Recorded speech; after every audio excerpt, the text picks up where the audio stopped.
Hello, everybody out there in YouTube land. This is Good Times for All, or Zachary Zabala if you prefer. In this video, we're going to talk about the Southern Star Trails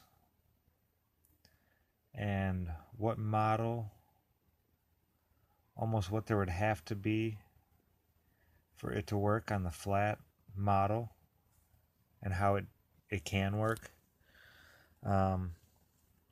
I've been contemplating a lot lately about whether or not we are inside of a dome structure or if it could just be, a flat parallel line here and a flat parallel line there. I'm thinking it's the dome. Now we know we can only see in a certain distance. Okay, we have our North Pole here at the center of both of these. And you have your equator over here. I'm not even going to worry about this side. So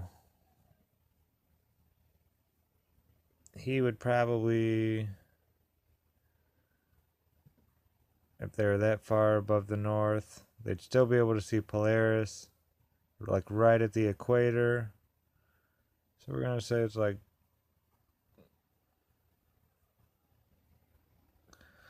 that's how far they can see. Or that's what they see.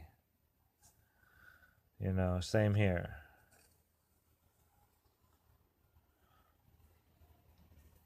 So there's not much difference, it would still create the same effect up to about, I'd say about this point. And then that's when you get into, you need the dome curving like this, creating this hemispherical lens.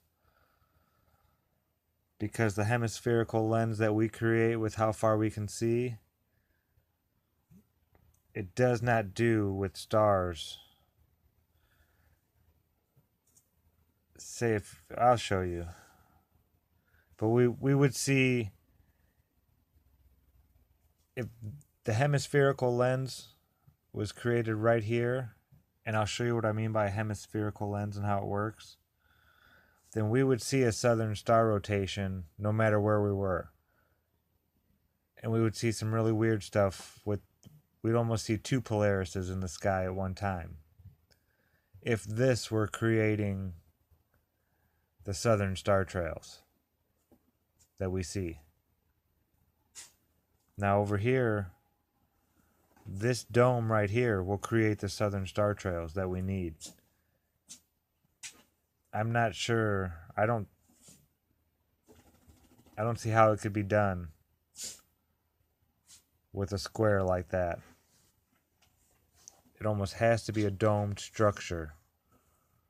Sorry about the noise. My dog must have just drank a bunch of water. He's drying off his beard.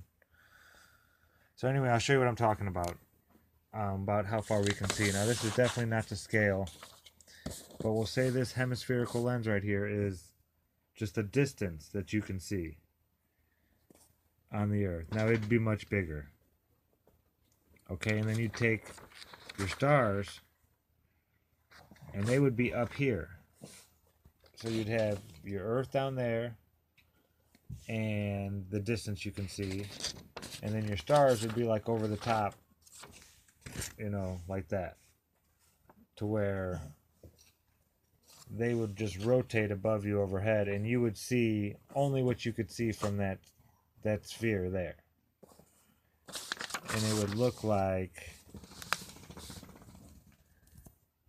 this. So all the constellations, even when you get down way down in there and look to the side, so all the stars you could see, you'd be able to see from that point of view, from the center of that sphere, hemispherical lens. So we create a hemispherical lens by how, just on the distance that we can see. But the thing is, you have to give me a second here. I'm going to have to put this in. Now the way that the lens works